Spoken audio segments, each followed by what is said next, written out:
welcome to the Mindset Michele TV show. And we're so excited to have you be joining us again today. And today's extra special guest is the fabulous Sonya Walker. Hello, Sonya.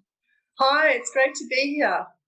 It's fabulous having you on the show. And for those of you that may not know Sonya as well and as dearly as I do, I'd love to give you a little bit of her background. She's an incredible technology transformation and leadership specialist who's worked for IBM, SAP, Oracle, across a wide range of very senior roles in that technology space.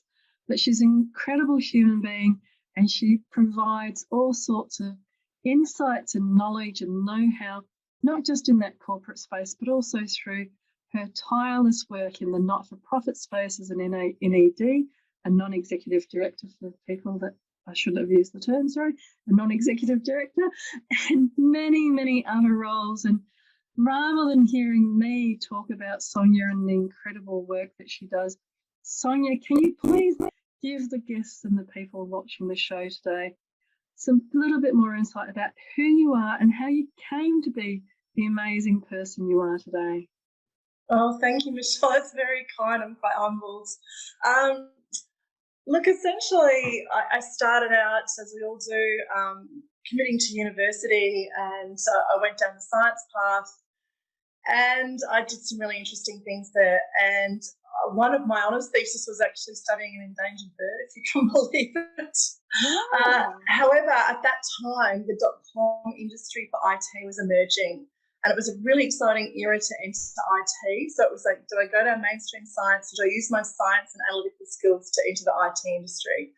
And I always had a passion for building business as well. So I became an entrepreneur and co-founded a consulting firm and several startup companies. It was an amazing time to be in the industry. And if you really worked hard and applied yourself, you could get ahead. The most successful company I sold on the book value of the company. And then I was setting up international IT vendors, NASDAQ vendors in Australia and Southeast Asia as they were going global. So that was quite amazing. And I was in my early 20s. I had never worked in an IT vendor. And one of my clients, Progress Software, the head of the region, said, would you love to come and work for us? And I guess from there, I entered the mainstream IT industry. And it was a really incredible time of high growth. But then .bomb happened. So we went through a global recession in our industry, and not many people have been through that. So that's where you start to, see the good, the bad, and the ugly. And you think, how am I going to handle this? The industry was really quite dark at that time. And I've always believed in being innovative. When there's a challenge, look for a solution. So I decided I would get a scholarship and go and do my master's. What can I do to give myself the competitive advantage? And it's really tough to be in the IT industry. Sometimes you hit those high highs and low lows, and it's really important to remember what you've achieved that's positive, and then focus on what you can do to grow and develop your skills and capabilities. So I think from that perspective, I learned to be an MD at a very young age, and I always took that skill set with me. And when I had my first management consulting firm, I was really focused on what we now call, how you resonate with your clients. Because it was a smaller company, those clients that I resonated well with, I thought I'm always going to do great business with them. I've got trust and we can work together. And that's how I built those businesses. And those were some really valuable life lessons. Out of being an MD at such a young age, what I really embraced was that we're all just human. And it doesn't matter approaching an MD or a CFO or a CEO. My passion that I drove out of that was I really enjoy helping people be successful. And quite often when you're helping your clients, when they feel that you have their best interest at heart, and we now call it authenticity, but in those days that executive sort of term didn't exist. But if you're really behind them and supporting them and encouraging them and realising that when you're delivering a large transformation project or a big IT project, they've got their reputation on the line.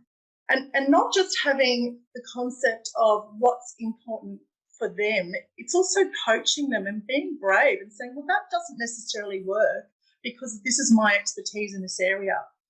And I think you go through the stages then when you think, oh, I'm confident enough in who I am to say, I recommend this, as opposed to say, have you thought about this? So you start to also grow in your own self-centeredness and your own confidence, and you begin to articulate in a different manner. Contemporarily, really we now have different capabilities and skills that they bring to leadership training, and some people also do what's called NLP, neuro-linguistic programming. There are lots of science now coming into leadership, which is really interesting, but it's about picking what resonates with you strongly and playing to your strengths. And I think that's something I've always believed in, and equally knowing what your weaknesses are, because that's a tough one.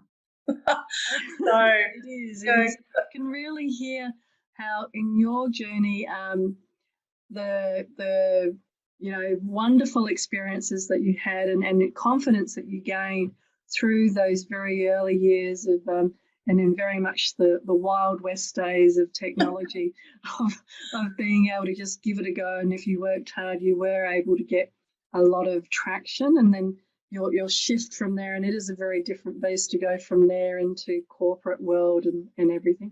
So I hear that evolution and that journey. And it's interesting when being a leader, being very self-sufficient and being an inspiration to many, and I know you also do mentoring as well as doing the not-for-profit board work. So out of this wide range of being an expert and a thought leader, and I loved how you exampled again, you go from saying, I think maybe, couching it in very, very generic language to, I'm an expert and I recommend this is what you should do and how you should do it. How do you think then, with all of that background, what is it that you would say success means to you? How do you measure success in your life with your family, in your life with your business? How do you then think success comes through? There's a few different ways as a mum and as a corporate leader and as a wife. We've just gone through, and we're still going through COVID.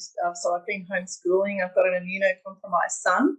So we're still homeschooling 2.25 years later. It's certainly been very challenging, but to me, it works strongly when I recognise that the reason I work so hard is for my family. And to me, that's inspirational. But in the early part of my career, because I didn't have children until later in my life, it was very focused on just having work-life balance and making sure. So I used to do a lot of sports. I used to do elite level equestrian, and those sports were also contributing to sports psychology and contemporary leadership mindset. So I think make sure that balance exists, whatever it is for you as a person, that you don't just, and of course I've always believed in give back. So I've been working in not-for-profit sector for over 20 years. And even when you touched on the mentoring, it's such an honour and privilege to mentor. Most recently, it was a group of millennials and some women in IT as well, specifically to give them ideas and share that knowledge. I think when I started out, you still had this last century thinking where knowledge is power and people contain power. My approach to that is actually opposite. I'm very into empowering and sharing as much knowledge as I can. So when I was coaching the millennials, I said, well, I wish someone had told me this early on in my career, and I just shared as much as I possibly could. And I think it's always that success is always about giving back and seeing other people be successful. So that has really been a driving force and inspiration for me in my life, seeing others be successful. I think that's one of the key things, is that when you do leave the world, that you leave the world a better place as much as you possibly can. What a beautiful way of putting it. When you leave the world, leaving the world a better place. And I love how you again tied in the evolving and your life journey and your life history. So, success was around being successful with some worldly things around the businesses and work that you were doing, and then it's been success around the family and around the charities and the not-for-profit work that you do. But I really hear that theme throughout of giving back and getting that enjoyment and that sense of success by giving to others and giving to other organisations, so that their success is what then drives you to do more in your success in your life. And it's very beautiful. And thank you. I feel quite privileged to hear it put so beautifully and so eloquently and so humbly as well. I think it's really important to notice, how humbly you're sharing that incredible depth of knowledge that you're sharing through the mentoring now, the expertise that you bring in the not-for-profit space, and of course the joy and the approach to everything that you do. I think it's very beautiful, and I really commend you on all of that work. I think it's really important too. Like when I was doing my first role at IBM, I was managing about $1 billion per annum revenue and sort of P&L in the region. And I've always believed also that you're successful when you see those around you be successful. So I several times I've joined organisations as a leader, and I thought there's this untapped potential of people who've been sitting in an organisation for 5 or 10 and IBM 20 years, and they just hadn't been promoted either. And I remember having those humble conversations with them saying, you're actually better at your job than I am. I'm the new MD for arguments. And a couple of them were statesmen in the companies, but they'd never been promoted. So I also think about stop and take pause and walk in others' shoes. It's easy to say it, but what's their experience been in their company or their role? And what's going to elevate them as an individual to be successful? Because everyone views success differently. For some people, it's to be acknowledged. For some people, it might be to use the title to go out and be more successful because it gives them a platform for them to be empowered and to do more. Or what are the things holding them back? So sometimes it's walking with someone, holding their hand, getting them through a sales deal and getting that first, wow, I can close $1 million deal, or I can deliver a successful transformation project. Having a cheer squad or someone with them, behind them, supporting them. Contemporarily, again, we call that also focusing on our employees. And when I talked about it, didn't exist in those days, customer centricity, making those things the core of what you do, essentially, I think builds that platform for success. Because on the other hand, the yin and the yang, I have to, of course, be very pragmatic in business. And sometimes those decisions are really challenging at every level, but you have to be able to be very pragmatic for your clients and for the businesses that you run. And I think it's when you build those platforms of trust, when you have what I call every project has the good, the bad, and the ugly, and you hit those walls, you've got a foundation of trust to work from. I think that's what is quintessentially the important part, that human connectedness and building that trust. I couldn't agree more. It's so much about building that trust and understanding how that trust impacts on what you're doing and who you're doing it with. And I think, keeping that in mind as you're working and as you're working and building teams or leading yourself as well. We talk a lot with some of my clients about the self-trust. So we go through like micro steps, ways of building self-trust is to actually show that you can trust yourself to follow through on your agreements with yourself. I agree not to eat biscuits today, or whatever it might be, or I agree to go for a walk at lunchtime and not eat lunch at my desk. Whatever those little agreements are, the more that you kind of practice them, the more you train yourself to believe that you'll keep your agreements with yourself. And that then translates into keeping the agreements with others outside of you. These are really great tips. And I think given your expertise and technology background, ranging right the way through from entrepreneurial through to some of the big names like SAP, you have such an incredible and a unique insight into people's biases and people's barriers in many ways to what they're doing. And I think that self-belief that you are so beautifully modeling now is something that I'd love to hear. How can people build more of that self-belief for themselves? I tend to be quite goal-oriented or have a vision, and then how do you marry that? So a lot of people talk about vision or a strategy, but they're not very good at marrying that together and executing. So for me, it's having that yin and yang, that balance, and being able to do both of those things, because that's what's critical in the career context, or as you touch on in personal life as well. To answer that question, I think it's always for me been, how do I grow? What can I do better? So you have touched on weaknesses before, and one of mine is not suffering fools. And so I kind of learned very early on that you see people who just do their undergraduate degree or do a certain number of things and then they rest on their laurels. And they stay that way for 10 or 20 years in their career. They don't really push themselves. To me, I've always loved learning, so that made it a little bit easier. I've done so many different courses to challenge and grow. And I think it's also, again, being pragmatic. If you realise you don't know something, you don't have to be the expert. Go to the subject matter expert or promote someone in your business that has that skill set. So, again, look outside yourself. Even when I did one of my companies early on in .com, everyone in my company was twice my age. And quite, be willing to say it's okay to surround yourself with people better than yourself. I think that's a great thing as well. So I think also when I touch on just not sitting on your laurels, it's innovate your way out of a problem. Either you're going to let yourself be overwhelmed by a problem, or what can I do to innovate myself out of that problem?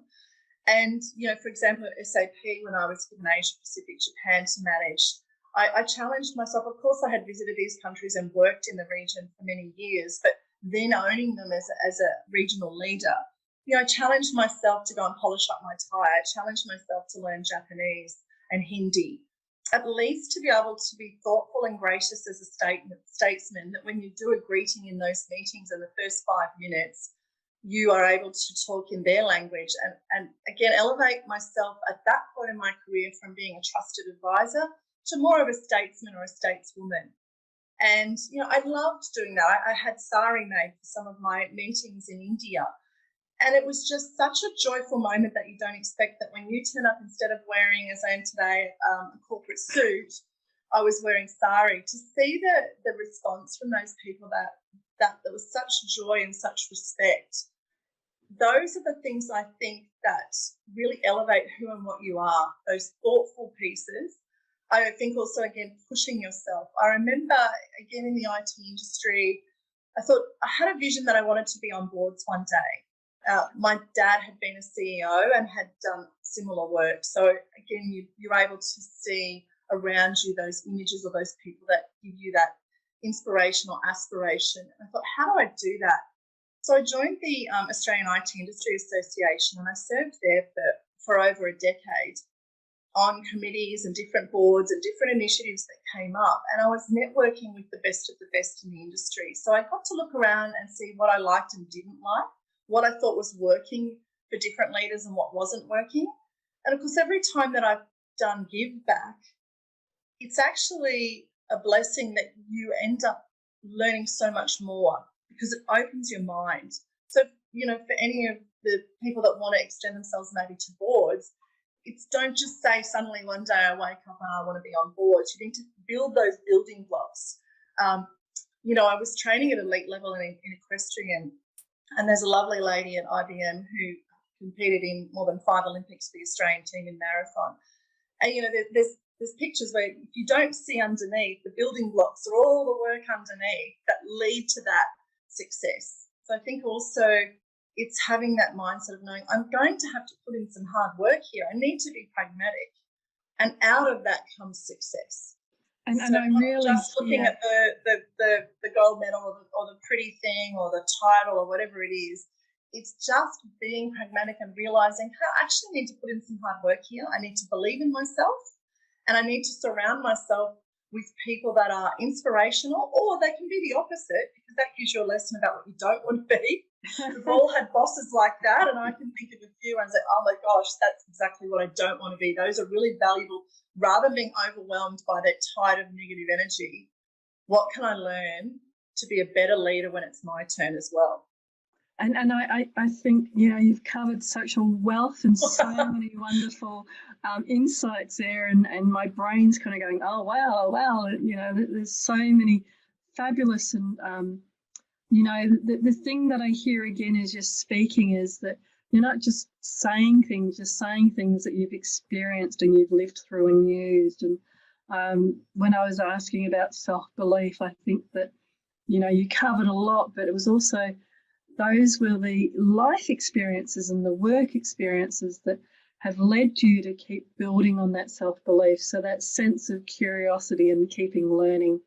Yeah, and of course for kids today, they call it action-based learning. Yeah. Go out and do it. Like, it doesn't cost you anything to pick your peak body in the industry that you're in and go and do some of those things. All it costs you is some time and some thoughtfulness and some energy. But if you want to grow, you've got to push yourself to do it. That's where the that sense of self-belief actually comes from, is very much around the whole you're believing it because you're actually doing it. And like you were saying at the end there with the beautiful example around the equestrian gold medals, etc. The medals and everything are like the outcome of many, many years and many building blocks around building that. So I think in terms of self-belief and in terms of your wonderful examples and tools that you're sharing with people, just getting out there and starting something in the area that you're interested in and surrounding yourself with, I love that around having other people that, have been there and have done that. And so you can see that there is a pathway, and then surrounding yourself, you mentioned it for the IT group, that, once you were there, you could actually be around some of the thought leaders. And then they do say, you're the sum total of the 5 people you surround yourself with. So if you're surrounded by the industry leaders, then you by default become an industry leader, because that's how you're thinking and talking. So these are... I don't know if it's a default. I think it just uplifts you and it helps you open your mindset to what's possible or what is happening, particularly in the IT industry, because it's very dynamic and it's moving. It changes every year. So you can't leave yourself behind with technology. You have to stay current with technology. But yes, certainly what you're saying does resonate. Yeah, absolutely. Yeah, and I guess default or what I'm thinking is I was speaking to somebody the other day about how many people don't think that they can write a book. And then suddenly if in the group where everybody writes a book, it becomes the norm. So what I meant by default was, if you're an IT industry group like you're describing, where everybody's keeping up to date on the latest technology, then the norm becomes you're keeping up to date on the technology. Yes. Yeah. If you're outside of that group, being as engaged and excited and geekish about technology may not be that, people might look at you like, oh, what do you mean? And how can you be doing that? But these are all great tips. And I think the other thing that I really pick up on is that you walk both within that entrepreneur space as well as, and from the .com stage right the way through to having your own businesses, as well as working in that corporate space. And many people and many women I know as well might be looking and going, well, I really want to do a lot of these things, but I don't quite have that self-belief. And how does she kind of walk into places and get this energy and joy and enthusiasm and confidence from? What sort of suggestions or tips would you give people like that might be a little bit more hesitant? Yeah, sure. So perhaps it's get a champion. So you talked about, I've got a girlfriend who's talking about writing a book, so it just triggered my mind. And sort of I've been trying to champion her to start. Perhaps it's find a champion. And I was asked to do a executive review of Peter Strokoff's book on marketing, which was smart marketing. So finding people with a like mindset, if that's possible. If you can't find those people in the COVID landscape, it is harder. Perhaps join your industry peak body, because again, that will give you a network of people who are already probably more outgoing and ready to greet you with open arms. So it's not a difficult place to start. That perhaps would give people the confidence to network with like-minded people. If not, there's a lovely space, obviously, in the not-for-profit sector. Hone your skills perhaps and do some what we call give back, obviously, because you are picking up skills there, perhaps around networking, perhaps it's running a profitable business. it's doing fundraising, it might be doing marketing. So there's lots of different facets in that sector as well. One of the boards I sit on is the Australian Regenerative Medicine Institute, which is just an incredible group of scientists doing incredible research in Australia. So just having a conversation with those scientists, even though I happen to be sitting on the board, every time I talk to them, I'm so inspired by what they're doing. It's just they're studying strokes, they're studying hearts, they're studying birth defects and unborn babies. How can we use technology to halve that research time? I think when you take yourself outside of yourself and you start to involve yourself with others, you would naturally find yourself wanting to help them or wanting to learn more. And again, you're working with inspirational people. So perhaps for people that aren't as comfortable, a little bit more introvert, it's finding those people that are more like-minded to them, or whether they're willing to not go with the like-minded route, and just challenge yourself to find different people in your industry sector that will challenge your mindset. And they might take you down a different path, and that's okay, because we all need to have those life experiences that say this is what I like and what I don't like. So it will hone your skills personally. And even just talking to them about what they read, what they like, it can be coffee, it doesn't all have to be business, it can be developing those deeper relationships. And it takes you on that journey, I think, to explore who and what you are. And if you can be centered in yourself, that gives you a really solid place to go out into the world and be successful. I think, we would say that getting your own in-house self happy and successful. I also like Deepak Chopra. He talks about synchronicity and resonating in a certain wavelength of energy. And that would give you a place to meet like-minded people, is what we'd say. Fabulous. I love all of these different suggestions that you've been making and how it really resonates with me as well. And one of the things that was interesting even in preparing for today is that Sonya and I just met quite recently, but I was actually at the book launch because I know Peter Strokrod quite well. So we may have even crossed paths previously from different instances without really actually having met before. So I think once you start to resonate and you're resonating in those groups and volunteering to get some of that experience and some of the other suggestions that she's been making, I think that that's so quite useful to actually keep shifting and growing and to build that self-belief. So if people are wanting to get hold of you, Sonya, what would be the best way to get hold and to maybe speak with you some more about some of the suggestions that you've been making? Well, obviously via your good self, Michelle, or please feel welcome to reach out to me on LinkedIn. I think it's a really great platform for networking, and I'm happy for people to reach out to me. It's Sonya Walker 1. Sonya Walker 1, so there's a 1 after your name. Yes. Fabulous. And if you were to give some advice and some suggestions perhaps to a younger version of yourself, what might that be? It's probably coming out in the chat today, but I think it's believe in yourself.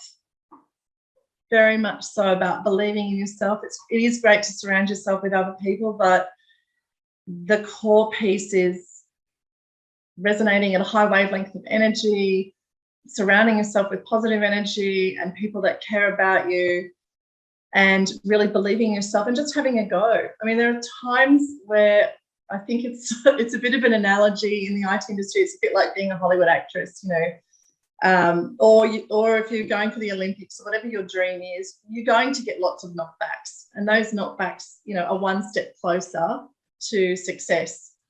And that's okay. Don't be scared of those knockbacks. Don't be scared of the good, the bad, and the ugly. Those challenges will make you a better person, and just really believe in yourself and believe in others.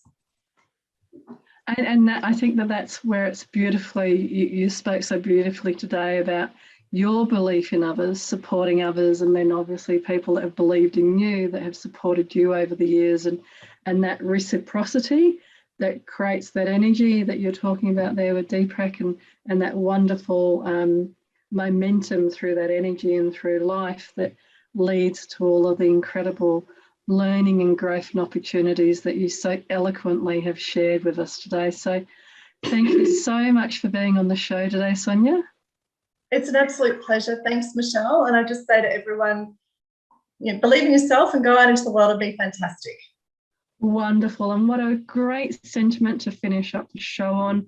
And to all the different viewers out there, I hope that you've again enjoyed all the different tips and tools and suggestions that we've shared with you today for creating and building your own mindset for success. But for now, from my heart to your heart, be great, be fabulous, and be you.